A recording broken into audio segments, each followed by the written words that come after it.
அப்படின்னு சொல்லிட்டு ரொம்ப நான் சந்தோஷம். என்ன சொன்னா 2 பக்கத்துலயும் தப்பு எதுன்னு புரிஞ்சுக்கிட்டேன். எனக்கு வந்துச்சு. Okay okay. சோ பார்த்தேன். ஓகே அப்படின்னு புரிஞ்சுக்கிட்டேன். அதான்க்கா ஒரு இடத்துல நம்ம புரிதல் இருந்தால் தான் நம்ம அதோட தொடர்ந்து பயணம் பண்ண முடியும். புரிதல் இல்லைங்கன்னு வச்சுக்கோங்களேன், நம்ம அதை எப்படி சொல்றது? நான் நான் ஒரு நாள் உங்கள்கிட்ட இப்ப என்னன்னா, இப்ப இன்னைக்கு நான் உங்ககிட்ட பேசிட்டு இருக்கேன். இந்த பயணம் நம்ம நட்பு எத்தனை வருஷம் தொடரும்னு தெரியாது. ஏதோ ஒரு விஷயத்துல ஒரு மிஸ் அண்டர்ஸ்டாண்டிங்ல நீங்க நானும் விளக்குறேன் அப்படின்னா, ஆதி ஓகே. எங்க இருந்தாலும் நல்லா இருக்கட்டும். அவ்வளோதான். கீகி அக்காவா இவ்வளவு நாள் நம்ம கிட்ட பழகுனாங்க. அவங்க இருந்தாலும் நல்லா இருக்கட்டும். எனக்கு பிடிக்கணுமே தவிர, அவங்கள காயப்படுத்தணும், கஷ்டப்படணும் அந்த எண்ணமே இருக்கக்கூடாது. உண்மை அதான். இப்ப எல்லாருமே பேசிட்டு நம்ம இது பண்ணிட்டு இருந்தா அது எப்படி அது நல்லாவா இருக்கும்? அந்த எண்ணங்கள் இருந்துச்சு அப்படின்னா, வாழ்க்கைய வந்து கஷ்டம் அதிகமா. ஆமாக்கா. கீகி கோயிலுக்கு நம்மளுக்கு எதிரியா இருந்தாலும், நீ நல்லா இரு. எங்க இருந்தாலும் நீ நல்லா இரு. சொல்லிட்டு விலகிட்டே போயிட்டே இருக்கும். கீகி கோயில் போயிட்டு வந்தீங்களான்னு கேட்குறாங்க டானு. டான் எங்க வீடே கோயில் மாரிதான். நீங்க பார்க்கலையா? பெரிய சிலை பாபா சிலை வச்சிருக்கேன். அக்கா நீங்க ஷீரடி இப்ப வந்திருப்பீங்க, எப்படி நீங்க போகாம மாட்டீங்க? இப்ப எப்ப போனீங்க லாஸ்டா? ஷீரடிக்கு போனதில்ல. இல்ல எங்க வீட்டுக்காரர் கேட்க சொன்னாரு. நீங்க அவர் வந்து உங்க லைவ்ல ஒரு நாள் நீங்க காமிச்சீங்க போல. அதான் அப்பெல்லாம் போயிருப்பாங்க அப்படின்னாரு. இன்னும் போனது இல்லைங்களா? நான் ஒரு 6 வருஷமா தான் பாபா வழிபட ஆரம்பிச்சேன். ஓகே ஓகே அக்கா. நான் இன்னும் ஷீரடிக்கு போல. எங்க வீட்ல எல்லாமே போயிட்டாங்க. நான் இன்னும் ஷீரடி மண்ணு மிதிக்கல. நான் அதான் பாபாட்ட கேட்டிருக்கேன். சீக்கிரமா என்ன ஷீரடி கூப்பிடுங்க. நான் இந்தியாவுக்கு இனிமே வரணும்னா ஷீரடி மண்ணு மிதிக்கணும். கண்டிப்பா கண்டிப்பா. இப்போ நீங்க லீவ் சோ போட்டு வந்தீங்கன்னா ஒரு 1 மந்த் அந்த மாதிரி இங்க இந்தியால இருப்பீங்களாக்கா? 1 அது என்ன தெரியுமா ஆதிமா? ஐயப்பன், முருகர்லாம் வந்து சாய்பாபாலாம் நினைச்ச நேரம் போ முடியாது. உங்களுக்கு தடங்கள் கண்டிப்பா வரும். அவரு கூப்பிடணும். ஆனா ஆதி அண்ணா அண்ணா ரொம்ப நன்றிண்ணா. வாழ்த்துக்களுக்கு ரொம்ப நன்றி. கீர்த்தி சிஸ்டர் இனிய பிறந்தநாள் வாழ்த்துக்கள் சொல்றாரு அண்ணா. ஹாய் அண்ணா.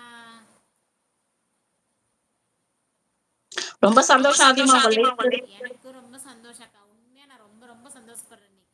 ஹாப்பியா இருங்க. எந்த மனக்கவலையும் வச்சுட்டு இருக்காதீங்க.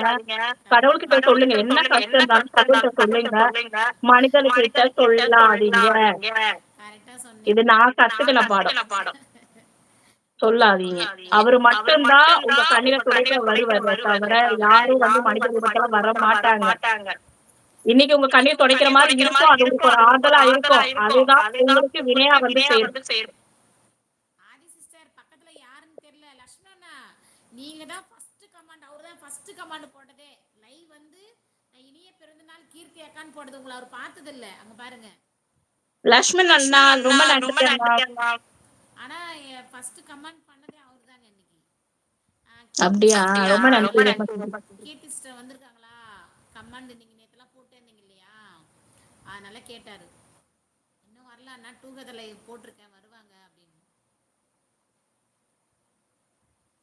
கீர்த்தி சிஸ்டர் எனக்கு எங்க அச்சச்சோ ராஜா நான் என்ன பண்றது? நான் லண்டன்ல இருக்கேன். இந்தியாவுக்கு வரப்போது கண்டிப்பா நம்ம யூடியூபுக்குலாம் சேர்ந்து ஒரு ட்ரீட்டே வைக்கிறேன் ஆதிமா. எல்லாரும் வாங்க. கண்டிப்பா கண்டிப்பா ஒரு கெட் டுகெதர் மாரி பண்ணலாம்னு இருக்கேன். வாங்க. நம்ம க்ளோஸ் ஃப்ரெண்ட் வரையும் கண்டிப்பா இன்வைட் பண்றேன். நானே நீங்க கேக் வாங்கி அனுப்புங்க. கீர்த்தி சிஸ்டர் கேக் எங்க? லட்சுமணா கேக்குறாரு பாருங்க. கேக் வெட்ட விருப்பம் இல்ல ஆதிமா. பாப்பாலாம் வளர்ந்துட்டாங்களா? அது அந்த இன்ட்ரெஸ்ட் போயிடுச்சு. என்னாச்சு ஆதி சிஸ்டர்? நீங்க தெளிவா இருப்பீங்க ஆதி சிஸ்டர். தெளிவா தானே இருப்பீங்க. அது நமக்கு யூடியூப்லாம் கொஞ்சம் பிரச்சனை இல்ல அண்ணா. கொஞ்சம் அப்படியே போயிட்டு இருக்கு. லக்ஷ்மண் அண்ணா என்னோட பூர்வீகம் வந்து இலங்கை. சொந்த ஊர் இலங்கை நாடு. இலங்கை பெண். நான் படிச்சது வளர்ந்ததெல்லாம் சென்னையில.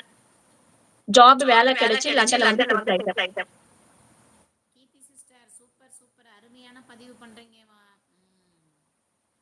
எப்பயுமே எனக்கு கீர்த்தி அக்கா தான் சொல்லுவாங்களே எப்பயுமே.